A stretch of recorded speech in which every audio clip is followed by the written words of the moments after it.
Good morning class 12 student. आज हम लोग बात करेंगे हाइड्रोकार्बन की फैमिलीज के बारे में और उनकी संरचना, that is the structural formula.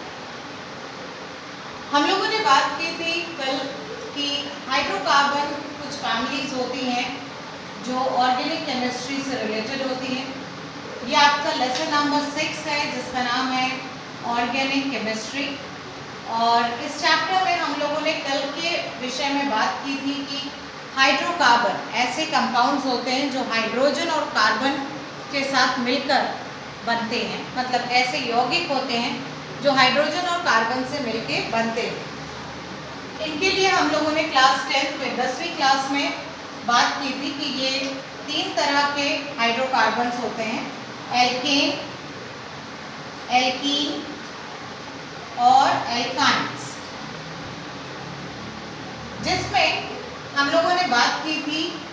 अब बात कर रहे हैं कि एल्केन जो है वो सिंगल बॉन्डिंग का बना होता है, एल्कीन जो होता है वो डबल बॉन्डिंग का होता है और तीसरा एल्काइन जो होता है वो ट्रिपल बॉन्डिंग का बना होता है।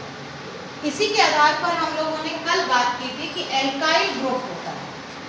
एल्काइल ग्रुप वो होता है जिसमें सिंगल बॉन्डिंग तो होती है पर एक हाइड्रोजन की कमी होती है। जैसे इसका एक जनरल फॉर्मूला है CnH2n+2। एल्कीन का फॉर्मूला है CnH2n और एल्काइन का जनरल फॉर्मूला है CnH2n-2। तो जब आप एल्केन फैमिली के जनरल फॉर्मूले में एक हाइड्रोजन कम कर देते हो, मतलब CnH2n+1 करते हो, तो वो कहलाया जाता है आपका एल्काइल ग्रुप। जो हमने उदाहरण पे लिया था कि CH4 में से यदि एक हाइड्रोजन कम कर दिया जाए तो वो बन जाता है CH3, मतलब मीथेन, मिथाइल बन जाता है। मीथेन बिकम्स मिथाइल, जिसमें वो एक हाइड्रोजन अपना रिड्यूस कर देता है। तो इस आधार पर जब हम बात करते हैं तो हाइड्रोकार्बन की कई फैमिलीज हैं और इनमें कई तरह के क्रियात्मक समूह, जिसे हम फंक्शनल ग्रुप कहते हैं। कल हम लोगों ने इसमें बात की थी कि alcohol, carboxylic acid, ketone group, aldehyde group, फिर इसमें अमीनो ग्रुप होता है, अमीडो ग्रुप होता है, ईस्टर ग्रुप होता है। ये सारे ग्रुप हमें व्याप्त होते हैं। कार्बन के क्लासिफिकेशन की वर्गीकृत कर रहे हैं हम। क्लासिफिकेशन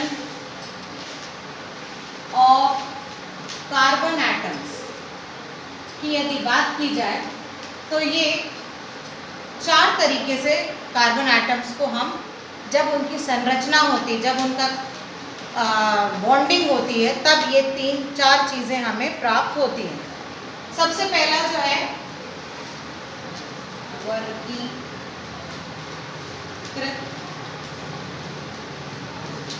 किसका? Carbon atom. सबसे पहला हमारे लिए आता है प्राथमिक परमाणु, या फिर आप ये बोलते हैं, इसे हम बोलते हैं प्राथमिक carbon, that is primary carbon. दूसरा हमारे लिए है द्वितीयक कार्बन, जिसे आप कहते हैं सेकेंडरी कार्बन।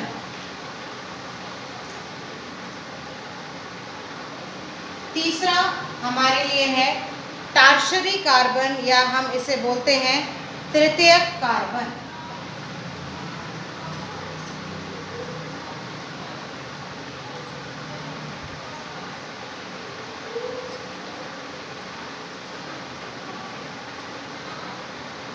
और चौथा जो प्रकार है उसे हम लोग क्वार्टरनी कार्बन कहते हैं। क्वार्टरनी कार्बन मतलब चतुर्थ कार्बन।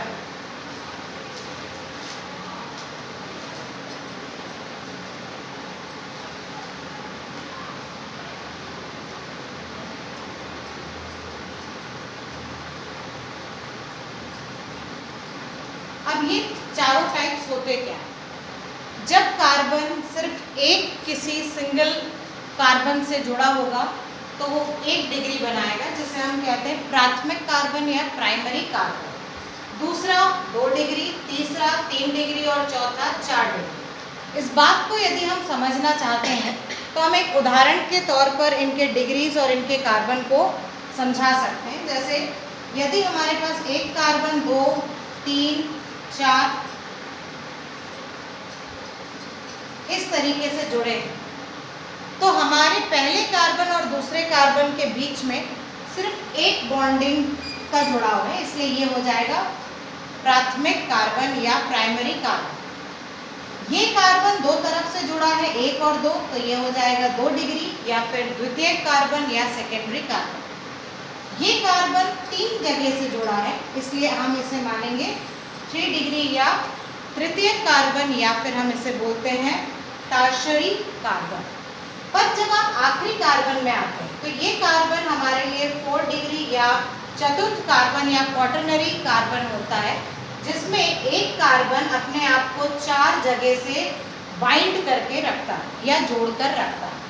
तो ये कहलाया जाता है हमारा क्लासिफिकेशन कार्बन परमाणु का वर्गीकरण। इस आधार पर जब हम आगे बढ़ते हैं तो हमारे पास बात होती है होमोलॉगस सीरीज की।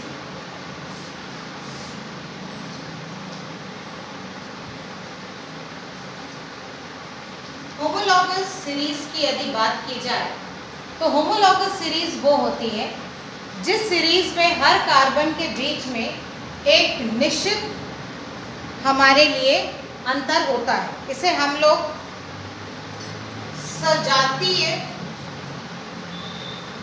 श्रेणी कहते हैं। सजातीय श्रेणी के उदाहरण पर यदि हम बात करें तो जैसे हमारे पास है मीथेन, इसके बाद बनता है इथेन, फिर बनता है ब्यूटेन।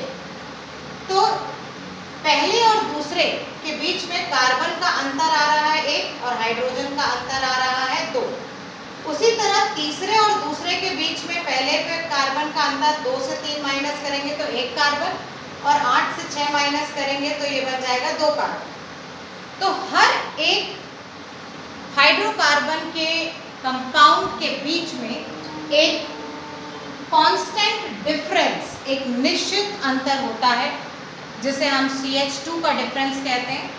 और इस वजह से इस पूरी सीरीज को हम लोग होमोलॉगस सीरीज या फिर सजातीय श्रेणी कहते हैं। तो इस आधार पर हम लोग होमोलॉगस सीरीज हमारे लिए सारी ही हो सकती है, सारी ही सजातीय श्रेणी हो सकती है कि एल्केन के जितनी फैमिली मेंबर्स हैं, एल्कीन के जितने हैं, जितने भी एल्काइन के हैं, हर किसी के बीच में एक निश्चित दूरी होती है और इस निश्चित दूरी का मान CH2 होता है। और ये CH2 का अंतर जो है बेसिकली क्या कहलाया जाता है आपके लिए, होमोलॉगस सीरीज बनाता है।